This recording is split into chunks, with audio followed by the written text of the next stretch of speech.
नमस्कार, मी मनाली. न्यूज 18 लोकमतमध्ये आपल्या सगळ्यांचं स्वागत आहे आणि आपण पाहताय जगाच्या पाठीवर जगभरातल्या महत्त्वाच्या बातम्या. पण थोडक्यात पाहणार आहोत आणि बुलेटिनची सुरुवात करणार आहोत. आज भारताचा 74वा स्वातंत्र्य दिवस सगळीकडे साजरा करण्यात आलाय. तर याच बातमीनं आपण या बुलेटिनची सुरुवात करूया. भारताचा 74वा स्वातंत्र्य दिवस साजरा करण्यात आला असून त्यानिमित्तानं पंतप्रधान नरेंद्र मोदी यांनी लाल किल्ल्यावरून देशाला संबोधित केलं. भाषणाच्या सुरुवातीला पंतप्रधान नरेंद्र मोदींनी देशवासियांना स्वातंत्र्य दिनाच्या शुभेच्छा दिल्या आणि 130 कोटी देशवासियांच्या संकल्प शक्तीनं कोरोनावर विजय मिळवू असा विश्वास यावेळेस त्यांनी व्यक्त केलाय. तर लाल किल्ल्यावरून चीनला इशारा दिलेला आहे. गलवानमध्ये आमच्या जवानांचं शौर्य दिसलंच तर आमचे जवान काय करू शकतात हे त्यांनी लडाखमध्ये दाखवून दिलेलंच आहे, अशा शब्दात पंतप्रधान मोदींनी चीनला ठणकावलं. भारत आत्मनिर्भर बनून दाखवेल. आज आपण केवळ भारताचंच नाही तर जगातील अनेक देशांचं पोट भरू शकतो आणि देशात कोरोनाच्या आधी N95 mask, ventilator, PPE kit बनत नव्हते, पण आपल्या या उद्यमशीलतेमुळे ते करून दाखवलेलं आहे आणि आज आपण या गोष्टी निर्यातही करू लागलेलो आहोत. आज जगातील अनेक मोठ्या कंपन्या भारतात येत आहेत आणि आता आपल्याला मेक इन इंडिया सोबतच मेक फॉर वर्ल्ड या मंत्रासह पुढे जायचं आहे, असं पंतप्रधान नरेंद्र मोदी यांनी देशाला संबोधताना म्हटलंय. देशामध्ये कोरोनाचा आकडा 25 लाखांच्या वर गेला. आतापर्यंतची एकूण 25,26,192 कोरोनाबाधितांची संख्या झालेली असून बरे झालेल्या रुग्णांची संख्या 18,08,936 वर गेली आहे. तर आतापर्यंत 49,036 लोकांचा मृत्यू झाला आणि गेल्या 24 तासात 62,002 नवीन रुग्णांची नोंद झाली आणि गेल्या 24 तासामध्ये 996 लोकांचा कोरोनामुळे मृत्यूही झाला. तर रुग्ण बरं होण्याचा दर हा 71.60% आहे. फ्रान्समध्ये कोरोनाचा धोका आणखी वाढत चालला असून परिस्थिती आणखीनच खालावलेली असल्याची माहिती फ्रान्सच्या राष्ट्रीय आरोग्य सेवेच्या प्रमुखांनी दिली आहे आणि त्यामुळेच आता पॅरिस आणि मार्सिले ही ठिकाणं कोरोनाचा हॉटस्पॉट म्हणून घोषित करण्यात आलेली आहेत. तर उन्हाळ्याच्या सुट्टीच्या काळात कौटुंबिक कार्यक्रम, पार्टी आणि इतर संमेलनानंतर कोरोनाच्या रुग्णांमध्ये वाढ होती आणि त्यामुळेच आता कोरोनाचा प्रादुर्भाव रोखण्यासाठी पॅरिस आणि मार्सिलेमध्ये कडक निर्बंध लावण्यात आले. वैद्यकीय कॉलेज आणि डॉक्टरांची संख्या वाढविण्याच्या सरकारच्या निर्णयाचा निषेध करण्यासाठी दक्षिण कोरियाचे हजारो डॉक्टरांनी सिओलमध्ये ते जमले होते. नुकतंच दक्षिण कोरियाच्या आरोग्य आणि कल्याण मंत्रालयानं 4,000 डॉक्टरांना भरती करून घेण्याची घोषणा केली होती. मात्र सरकारच्या या निर्णयाला इतर डॉक्टरांनी विरोध केलेला असून देशभरात सगळीकडे आंदोलनं सुरू आहेत. डॉक्टरांची आणि वैद्यकीय महाविद्यालयांची संख्या वाढवण्यापेक्षा वैद्यकीय यंत्रणेत सुधारणा करण्याची मागणी या आंदोलकांनी केली आहे. दक्षिण कोरियामधील सिओल बस स्थानकावर अत्याधुनिक आश्रय केंद्र सुरू करण्यात आलेलं आहे, ज्यामध्ये प्रवासी आत प्रवेश करतात त्यावेळेस त्यांचं ऑटोमॅटिक पद्धतीनं थर्मल स्कॅनिंग केलं जात आहे. प्रवाशांचं तापमान हे नॉर्मल असेल तरच त्यांना आत प्रवेश दिला जातोय.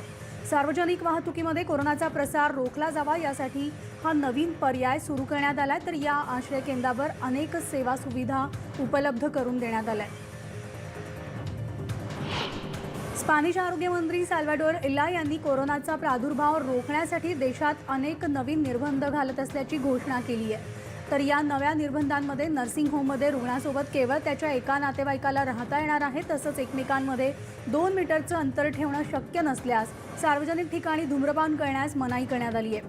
तसंच रात्रीच्या वेळी रस्त्यावर फिरणाऱ्या आणि मद्यपान करणाऱ्यावर पोलिसांकडून कडक कारवाई करण्यात येणार असल्याचं सांगितलंय. ट्रम्प सरकारनं कोरोना लसीसंदर्भात नवी घोषणा केली आहे. कोरोनाची लस अमेरिकेमध्ये मोफत देणार असल्याची घोषणा ट्रम्प सरकारनं केली आहे. तर इंडोनेशियातील अधिकाधिक लोकांवर चीनी कंपनीनं विकसित केलेल्या संभाव्य कोरोना व्हायरस लसीची चाचणी केली गेली आणि इंडोनेशियानं जुलैमध्ये सरकारी मालकीची बायोफार्मा कंपनी आणि सिनोवॅक बायोटेक या चीनी कंपनीच्या भागीदारीची घोषणा केलेली होती. कराराचा एक भाग म्हणून इंडोनेशियानं या चाचणीसाठी 1,620 स्वयंसेवकांची भरती केली आहे. पश्चिम जावा प्रांतातील बादुंगमध्ये पहिल्या 20 जणांना लस देण्यात आली आहे. तर फ्रान्समधून प्रवास करू इच्छिणाऱ्यांना प्रवाशांना 14 दिवस क्वारंटाईन करण्यात आले. कोरोनाच्या पार्श्वभूमीवर योग्य ती खबरदारी घेण्यात येत असून गेल्या आठवड्यात फ्रान्समध्ये कोरोनाग्रस्तांची संख्या वाढतीये. नेदरलँड्स, माल्टा, मोनाको इथल्या नागरिकांचं विलगीकरण करण्यात येतंय. फ्रान्समधून येणाऱ्या नागरिकांना क्वारंटाईन करण्याच्या निर्णयानंतर फ्रान्समध्ये सुट्टीसाठी गेलेल्या ब्रिटिश नागरिक आपल्या सुट्ट्या अर्ध्या तासात अर्ध्यातच संपवून परत निघालेत। या नव्या नियमांची अंमलबजावणी होण्याआधीच नागरिकांनी आपापल्या घरी जाण्याचा निर्णय घेतलाय। तर आजच्या दिवसानंतर फ्रान्समधून येणाऱ्या नागरिकांना 14 दिवसांसाठी क्वारंटाईन राहावं लागणार आहे। ब्रिटनमध्ये परतल्यानंतर 14 दिवसांसाठी क्वारंटाईन राहावं लागणार असल्यामुळे फ्रान्समध्ये पर्यटनासाठी गेलेल्या ब्रिटिश नागरिकांनी चिंता व्यक्त केली आहे। काही पर्यटकांनी ब्रिटन सरकारच्या या निर्णयावर टीका केलेली असली तरी काही पर्यटकांनी या निर्णयाचं स्वागत केलंय। प्रशासन नागरिकांच्या आरोग्यासाठी ठोस पावलं उचलत असल्यानं सहकार्य करण्याची तयारी ब्रिटिश नागरिकांनी दाखवली आहे। ब्रिटन सरकारने 14 दिवसांच्या विलगीकरणाची घोषणा केल्यानंतर फ्रान्समध्ये सुट्ट्यांसाठी गेलेल्या ब्रिटिश नागरिकांची फ्रान्समधील विमानतळावर गर्दी पाहायला मिळतेय। वेगवेगळ्या विमानतळांवर मायदेशी परतण्यासाठी नागरिकांनी गर्दी केलेली होती। फ्रान्समध्ये कोरोनाचा धोका वाढत असल्यामुळे फ्रान्समधून ब्रिटनमध्ये येणाऱ्या प्रत्येक व्यक्तीला 14 दिवसांसाठी क्वारंटाईन राहावं लागणार आहे। फ्रान्सहून येणाऱ्या नागरिकांना 14 दिवसांसाठी ब्रिटनमध्ये क्वारंटाईन करण्यात येत असून गेल्या आठवड्यात फ्रान्समध्ये कोरोना रुग्णांच्या संख्येत झालेली वाढ लक्षात घेऊन ब्रिटन सरकारनं हा निर्णय घेतलाय। तर येणाऱ्या प्रत्येक पर्यटकाची विमानतळावर तपासणी सुद्धा करण्यात येते। ब्रिटनमधून फ्रान्सला जाणाऱ्या पर्यटकांनी ब्रिटन सरकारच्या विलगीकरणाच्या निर्णयावर संमिश्र प्रतिक्रिया दिली आहे। फ्रान्स हे प्रसिद्ध पर्यटन स्थळ असून दरवर्षी ब्रिटनमधून हजारो पर्यटक फ्रान्समध्ये येत असतात। मात्र यंदा कोरोनामुळे पर्यटनावर निर्बंध आलेले आहेत आणि त्यातच आता लॉकडाऊन शिथिल केल्यानंतर बरेच पर्यटक फ्रान्समध्ये गेले होते। मात्र ब्रिटन सरकारनं पुन्हा निर्बंध घातल्यामुळे पर्यटकांनी चिंता व्यक्त केली आहे। जर्मनीमध्ये कोरोनाचा प्रसार रोखण्यासाठी सर्व वाहतुकीच्या ठिकाणी कोरोना चाचण्या करण्यात येत आहेत। तर गेल्या 24 तासांमध्ये केलेल्या वाहन चालक आणि पर्यटकांच्या करण्यात आलेल्या चाचण्यांचे अहवाल पोहोचवण्यात प्रशासनाला विलंब झालेला आहे। त्यातील 900 जणांना कोरोनाची लागण झाली आहे। तर अनेक रेल्वे स्टेशन्स, विमानतळं आणि चेकपोस्टवर वाहन चालक आणि बाहेरून येणाऱ्या प्रत्येकाची कोरोना चाचणी केली जाते। त्यामुळे जर्मनीला कोरोनाच्या प्रसारावर नियंत्रण ठेवण्यात यश आलंय। अमेरिकन अकॅडमी ऑफ पेडियाट्रिक्सनं 2 वर्ष आणि त्याहून अधिक वयाच्या मुलांसाठी एक नवी नियमावली जाहीर केली आहे। त्यामध्ये लहान मुलांमध्ये शारीरिक अंतर राखणं शक्य नसल्यास त्यांना मास्क वापरणं बंधनकारक करण्यात आलं आहे। शाळा आणि चाइल्ड केअर आणि इतर ग्रुप सेटिंगमध्ये ही नियमावली लागू करण्यात येणार आहे। तर मुलांना शाळेत पाठवल्यानंतर ते सुरक्षित राहण्यासाठी मास्क वापरणं हा सुरक्षित उपाय आहे आणि त्यामुळेच लहान मुलांसाठी ही नियमावली तयार करण्यात आली आहे।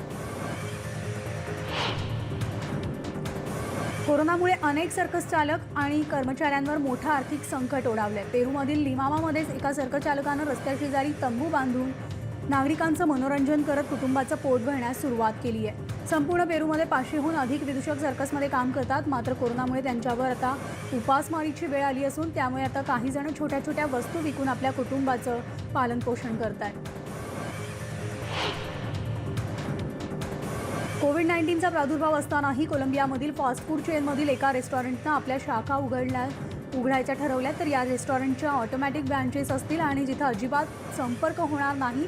मुख्य लॉबीमध्ये विविध रंगातील आकर्षक टचस्क्रीन्स असणार आहेत। तसंच पैशांचे सगळे व्यवहारसुद्धा केवळ मशीनद्वारेच केले जातात। आणि महत्त्वाची बाब म्हणजे कोरोनाचं संकट येण्याआधीपासूनच या हॉटेलनं हे कॉन्ट्रॅक्चुअल व्यवसाय सुरू केला होता। कॅलिफोर्नियामधील पालकांच्या एका गटानं गव्हर्नर गॅविन न्यूजन यांच्या आदेशाला आव्हान देणारा एक खटला दाखल केला आहे। तर गॅविन न्यूजन यांनी शाळांमध्ये सुरू असलेल्या वैयक्तिक वर्ग सुरू करण्यास बंदी घालण्यात आली आहे। येत्या सोमवारी या खटल्यावर सुनावणी होणार आहे। कोरोना काळात शाळा पूर्णपणे उघडण्यास मनाई करण्यात आली असून आता वैयक्तिक वर्ग देखील बंद केले तर विद्यार्थ्यांचं नुकसान होईल असं पालकांचं म्हणणं आहे। अर्जेंटिनामधील ब्युनोस आयरेसमध्ये 30 ऑगस्टपर्यंत क्वारंटाईनचा कालावधी वाढवला असल्याची घोषणा अर्जेंटिनाचे अध्यक्ष अल्बर्टो फर्नांडिस यांनी केली आहे। तर ब्युनोस आयरेसमध्ये कोरोना रुग्णांचा आकडा वाढत चालला आहे। त्याच पार्श्वभूमीवर हा निर्णय घेण्यात आला आहे। गेल्या 5 महिन्यांपासून देशात कडक निर्बंध लावण्यात आले होते। मात्र तरीही कोरोना रुग्णांची संख्या वाढत असल्यामुळे सरकारच्या उपाययोजनांवर प्रश्नचिन्ह उपस्थित केलं जाते।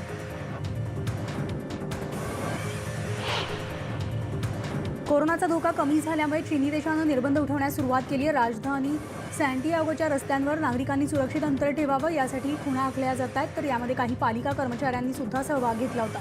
सॅन्टियागो आणि एस्टिसियन या शहरातील मोठे रहदारीचे भाग आहेत। त्यामुळे या रस्त्यांवर शारीरिक अंतर पाळलं जावं म्हणून खूण आखून देण्यात आलेली आहे। तर न्यूझीलंडमध्ये कोरोनाचा धोका वाढल्यानं लॉकडाऊन काळामध्ये वाढ करण्यात आली आहे। 12 दिवसांनी लॉकडाऊन पुन्हा न्यूझीलंडमध्ये वाढवण्यात आलं आहे। न्यूझीलंडमध्ये कोरोनाचा प्रादुर्भाव वाढतोय। याच पार्श्वभूमीवर लॉकडाऊनचे निर्बंध अधिक कडक करण्यात येत आहेत। तर 3 महिन्यांमध्ये शिपिंग कामगार हे देशातील कोरोनाच्या उद्रेकाचे स्रोत असल्याचं अधिकाऱ्यांनी सांगितलंय। ऑकलंड शहरात कोरोनाचा उद्रेक वाढताना दिसतोय। लॉस एंजलिसमधील कलाकार कोरोनामुळे मृत्यू झालेल्या प्रत्येकाचं स्मारक करतायत। कार्ला फंडबर्गनं 3 महिन्यांपासून रंगीबेरंगी कागदाचं हंस गॅलरीमध्ये लटकवत आहेत।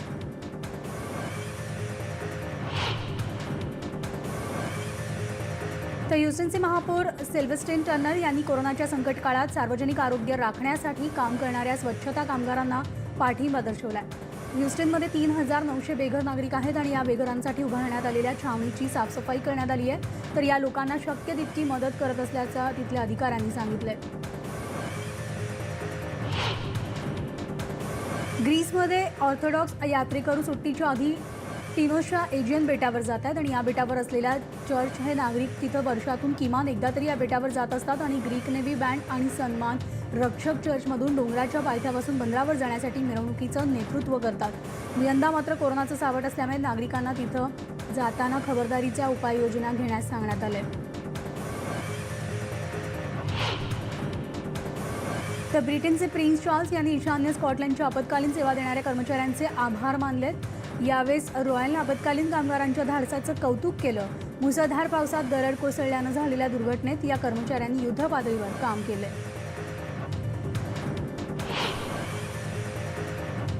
तर चीनच्या अर्थव्यवस्थेला मोठा फटका बसलाय। गेल्या वर्षीच्या तुलनेत चीनच्या कारखान्याचे उत्पादन 5% घटलंय।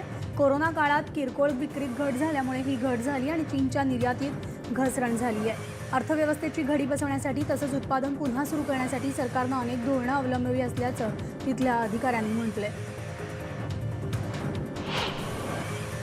जागतिक आरोग्य संघटनेनं रशियाच्या कोरोना लसीवर सवाल उपस्थित केला। या लसीमध्ये कोणत्याही प्रकारची डेव्हलपमेंट झाली नसल्याची रजिस्टर माहिती नसल्याचं समोर आलंय आणि या लसीच्या फायनल टेस्टचे आदेश देण्यात आले। तर ज्या 9 लस अंतिम टप्प्यात होत्या नेमकी त्यातलीच ही लस आहे का यावर देखील प्रश्नचिन्ह आहे। रशियामधील एका उच्च पदावर असलेल्या डॉक्टरनं राजीनामा दिलाय। लस बनवताना मेडिकल मूल्यांचं उल्लंघन केल्याप्रकरणी त्यांनी सरकारी समितीच्या पदाचा राजीनामा दिलाय। रशियाच्या लसीवरून सध्या वाद सुरू आहेत आणि आता त्या डॉक्टरांच्या राजीनाम्यामुळे खळबळ उडाली आहे। अमेरिकेच्या मिशिगन राज्याचे गव्हर्नर ग्रेस्टिन विटमेर यांनी राज्यातल्या रहिवाशांसाठी 40 लाख मास्कचं मोफत वाटप केलं असल्याचं सांगितलंय। कमी उत्पन्न असलेले नागरिक, ज्येष्ठ नागरिक, शाळा, बेघर लोकांसाठी हे मास्क देण्यात येणार असून कोरोनाशी लढण्यासाठी मास्कचा वापर अनिवार्य करणं आणि ते गरजूंपर्यंत पोहोचवणं महत्त्वाचं असल्याचं म्हटलंय।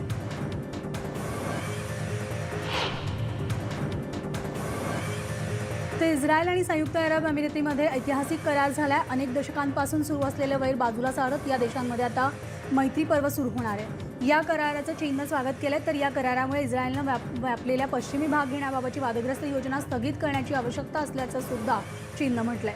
चीनचे परराष्ट्र मंत्रालयाचे प्रवक्ते झाओ लिजियान यांनी हे म्हटलं असून मध्य पूर्व देशांमधील तणाव कमी करणाऱ्या उपायांचे चीनकडून कायमच स्वागत असेल असं झाओ यांनी सांगितलंय।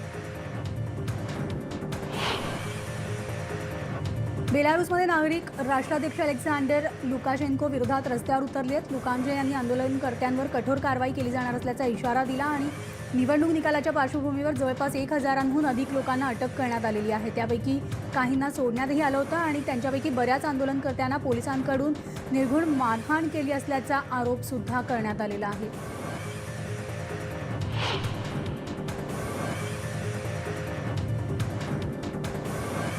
तर बेलारूसचे राष्ट्राध्यक्ष अलेक्झांडर लुकाशेन्को यांनी शुक्रवारी सांगितले की गेल्या आठवड्यात झालेल्या निवडणुकीच्या पार्श्वभूमीवर पुकारण्यात आलेल्या संपामुळे परिस्थिती आणखी बिकट होईल, कारण कोरोना संकटामुळे सर्व देशभर नुकसान होत आहे आणि या कठीण काळात ओढावलेल्या आर्थिक संकटामुळे बेलारूसचे जागतिक बाजारपेठेतील स्थान घसरण्याची शक्यता वर्तवली आहे।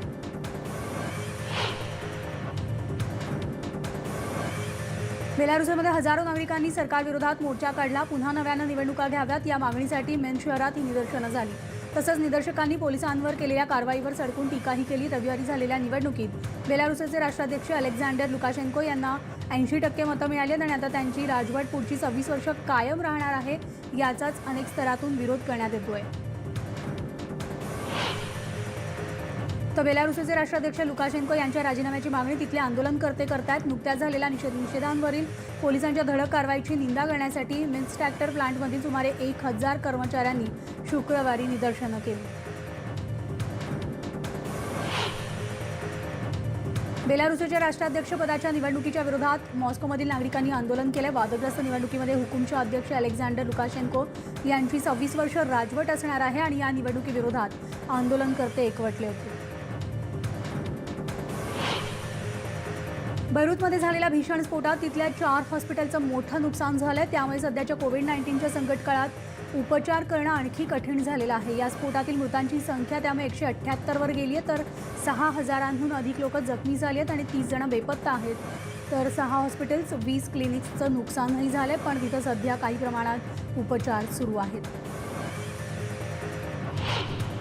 बैरूतमध्ये स्फोटात ढिगाऱ्याखाली अडकलेल्या प्राण्यांना वाचवण्यासाठी काही स्वयंसेवक अथकपणे काम करतायत। स्फोट झाल्यानंतर 2च तासात हे बचाव कार्य सुरू झालं आणि या स्फोटात बेपत्ता झालेल्या शेकडो प्राणी मालकांनी त्यांना आपला पाळीव प्राणी शोधून देण्यासाठी विनंत्या केल्या होत्या। काही प्राण्यांना शोधून त्यांच्या मालकापर्यंत पोहोचवण्यात स्वयंसेवकांना यशही आले, तर ज्यांचे मालक सापडले नाहीत असे प्राणी सध्या निवारागृहात आहेत।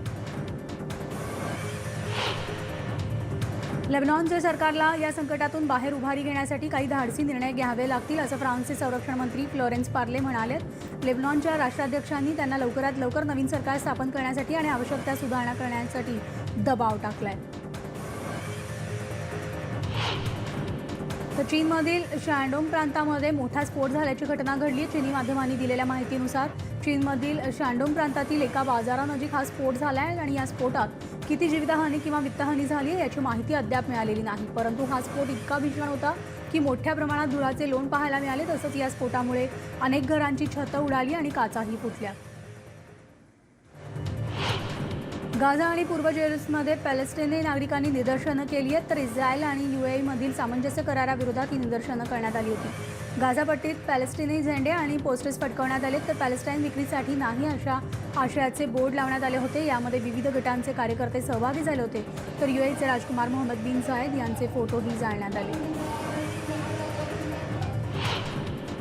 थायलंडच्या बँकॉकमध्ये विद्यार्थी कार्यकर्त्यांनी निदर्शनं केली आहेत। महाविद्यालय प्रशासनाकडून घालण्यात आलेल्या बंदीच्या विरोधात सरकारविरोधात ही निदर्शनं करण्यात आली आहेत। या निदर्शनांमधील विद्यार्थी नेत्यालाही अटक करण्यात आली असून या रॅलीवर विद्यापीठानं बंदी घातली होती।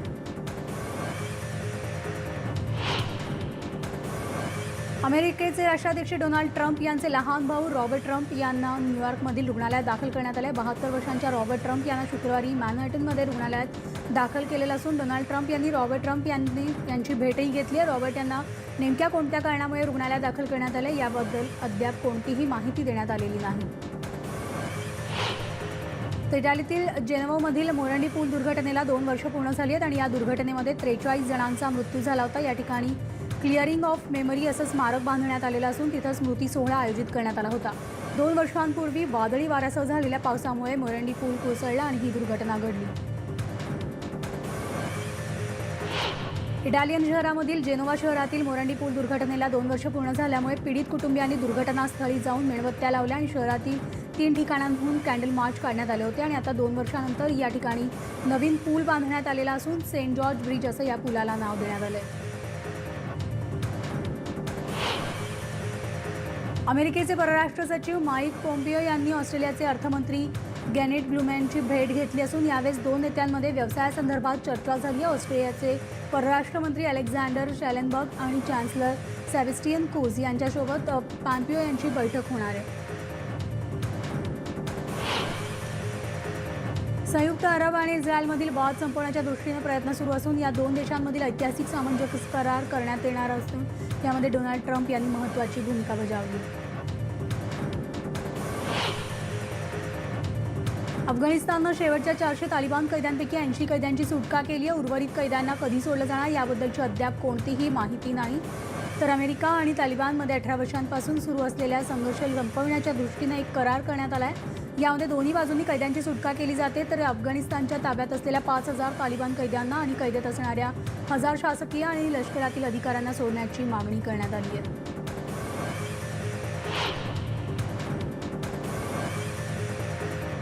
अमेरिकेमधील लॉस एंजेलिस उपनगर परिसरामध्ये भीषण आग लागली असून तिथल्या आजूबाजूच्या रहिवाशांना सुरक्षित ठिकाणी हलवण्याचे आदेश देण्यात आले आहेत, तर ही आग विझवण्यासाठी शर्थीचे प्रयत्न सुरू आहेत। परिणामी कॅलिफोर्नियाच्या बऱ्याच भागांमध्ये तापमान देखील वाढलेलं असून आगीच्या तीव्र धोक्यासह या आठवड्यामध्ये उष्णतेची लाट कायम राहील असं सांगण्यात येतंय। ब्राझीलच्या अमेझॉनमध्ये गेलेल्या वर्षभरामध्ये सर्वाधिक जंगलतोड झाली आहे। 14 वर्षांमधील उच्चांकी जंगलतोड असून या प्रकरणी संबंधित लोकांवर गुन्हा दाखल करण्याची मागणी करण्यात येते आहे आणि 7 ऑगस्टला जंगलतोडी संदर्भातील आकडेवारी समोर आली आहे। मुसळधार पावसामुळे आलेल्या पुरामुळे दक्षिण आशियामधील काही भागांना मोठा फटका बसला। आतापर्यंत बांगलादेशमधील 200हून अधिक जणांचा मृत्यू झालाय, तर मुसळधार पावसामुळे 16 नद्यांना पूर आला आणि त्यामध्ये बांगलादेशमधील 1/3 भाग पाण्यात बुडालाय। बांगलादेशमधील डेल्टा शहराला त्याचा मोठा फटका बसलाय।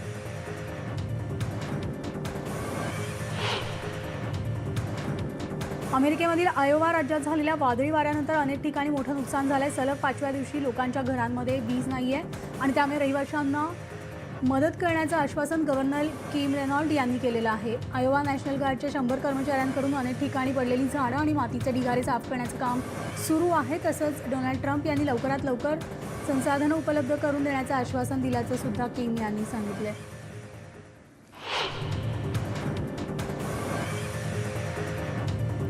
आणि या सगळ्या घडामोडीनंतर जगाच्या पाठीवर आमच्या विशेष बुलेटिनमध्ये आपण इथेच थांबणार आहोत। ताज्या बातम्यांसाठी तुम्ही पाहत राहा न्यूज 18 लोकमत।